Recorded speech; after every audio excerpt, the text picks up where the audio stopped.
اگر ہم غلط ہیں تو ہمیں یہ ماننے میں کوئی بھی پریشانی نہیں ہونی چاہیے کہ ہم غلط ہیں، اس لیے کہ جب تک انسان اپنے آپ کو غلط نہیں مانے گا تو صحیح کرنے کی کوشش نہیں کرے گا۔ واہ سبحان اللہ۔ جب تک غلط نہیں ہو سمجھے گا اپنے آپ کو تب تک سدھار کی گنجائش نہیں ہوگی۔ جب تک ہاں اب سدھار کے لیے مسئلہ کیا ہے؟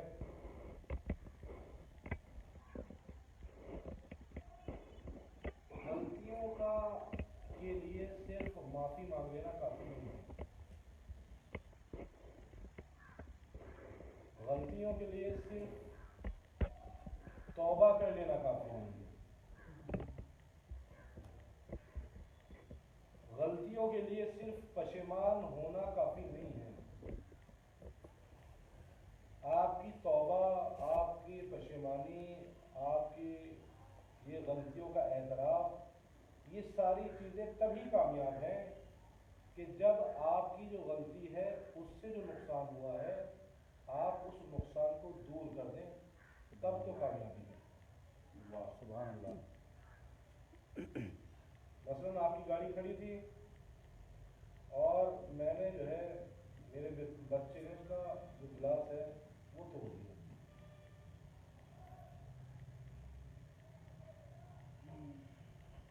اور میں اپنے بیٹے سے کہوں کہ سوری بولو انکل کو اور کہوں کہ میری غلطی ہوئی بچے سے، تو آپ کہتے ہیں کہ آپ نے سوری سے میرا نقصان تو ٹھیک نہیں ہونے والا ہے، میرا تو نقصان ہو گیا، آپ نے سوری کہہ دیا۔ ہوتا ہی نہیں ہماری زندگی میں، یہ دیکھتے ہیں نہیں، ہم یہ کہتے ہیں آپ نے تو معافی مانگ لی، اگر میرا تو نقصان ویسا کا ویسے ہی رہا۔ سوری سے کچھ نہیں ہوتا جب تک کہ جو نقصان ہوا ہے اس کا ازالہ نہ ہو جائے۔ ہمارا مسئلہ یہ ہے کہ ہم غلطیاں بندوں کے ساتھ کرتے ہیں اور معافی اللہ سے مانگتے ہیں۔ نقصان بندوں کا کرتے ہیں، معافی پروردگار عالم نے کہا کہ جو معاملات تمہارے اور میرے درمیان ہیں ان کو میں معاف کر دوں گا، مگر اگر جو حقوق بندوں کے تمہارے اوپر ہیں ان کو نقصان پہنچا دیا، جب تک وہ معاف نہیں کرے گا تب تک میں معاف نہیں دوں گا۔ میں آپ کو گالی دے دوں اور جا کے مسجد میں توبہ کر لوں،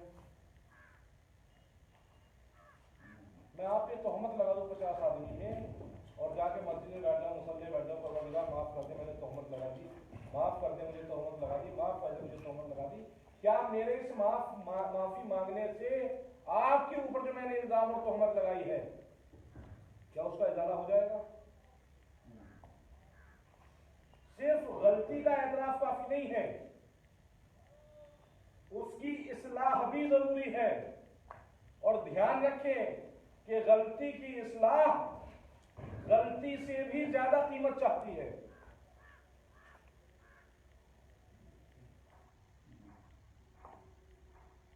سدھار کی گنجائش تبھی ہوگی جب انسان پہلا مرحلہ ہے کہ اپنی غلطی مان لے کہ میں غلط ہوں، دوسرا یہ کہ اعتراف کرے، تیسرا یہ کہ اس کو سدھارے، جو غلطی کی ہے اس کو سدھارنے کی کوشش کرے۔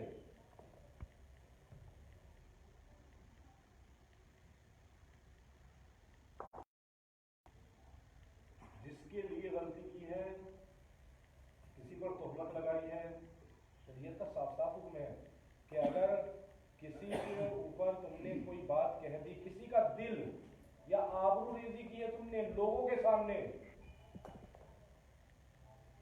تو تم پر واجب ہے کہ لوگوں کے سامنے ہی معافی مانگو۔ یہ نہیں کہ بھیڑ میں تو بے عزتی کر دی اور اکیلے میں معافی مانگ رہا ہے، لوگوں کے سامنے ہی معافی مانگو۔ ہمارا یہی بتاتی ہے۔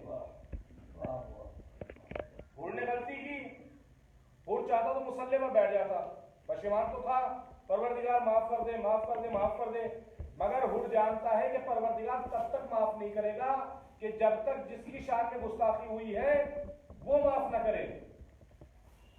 تو آئے گے امام حسین کے پاس آگر کیا کہا مولا معافی ہو سکتی ہے؟ توبہ ہی کرتے رہتے بس، اور جانتا ہے کہ جب تک امام حسین معافی جن کی شان میں گستاخی ہوئی ہے وہ یاد ہے ایک چیز اور وسعت قلب.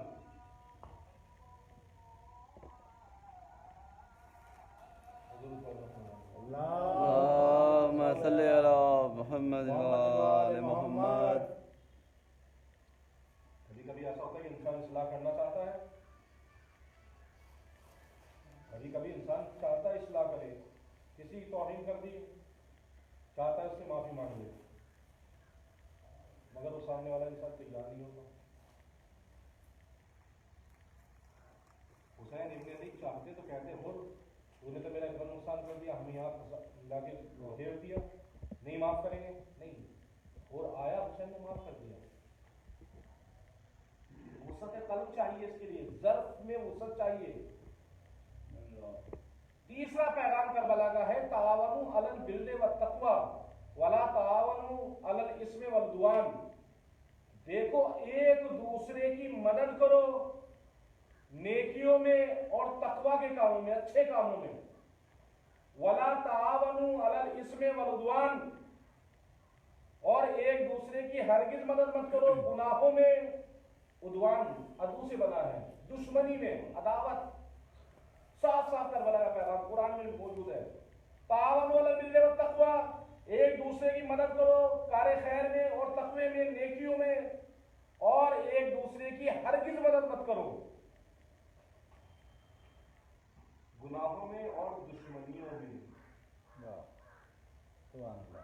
اس میں ہرگز مدد کس میں کرنی ہے؟ تقوی میں اور نیکیوں میں. ہوڑنے چاہا چلے. بیٹے اور بھائی نے یہ نہیں کہا کہ رک جاؤ کہاں چکر میں پڑ رہے ہو، جان بچانی واجب ہے، کہاں اپنے آپ کو پریشانی اٹھائے. بیٹے اور بھائی نے کیا کہا؟ چلو ہم بھی چلیں گے. اسے کہتے ہیں نیکیوں میں مدد کرنا. ورنہ وہ کہتے ہیں تمہاری غلطی ہے تم ہی چلے جاؤ. بیٹے اور بھائی کی تھوڑی غلطی تھی. مگر کربلا کا پیغام یہ ہے کہ نیکیوں میں مدد کرو. اور نیکیوں میں مدد کا مطلب یہ نہیں ہے کہ دور بیٹھ کر بس حوصلہ بڑھایا جائے کہ اچھا کام کر رہے ہو، اچھا کام کر. نہیں، ان کے ساتھ دیجیے، ساتھ بڑھیے. اور اکیلا نہیں گیا، بھائی بھی آ گیا، بیٹا بھی آ گیا. یہ ہے تعاون علی البر والتقوی. عرب میں اسلام سے پہلے ایک مقولہ مشہور تھا، وہ یہ تھا کہ اپنے بھائی کی مدد کرو چاہے وہ کیسا بھی ہو.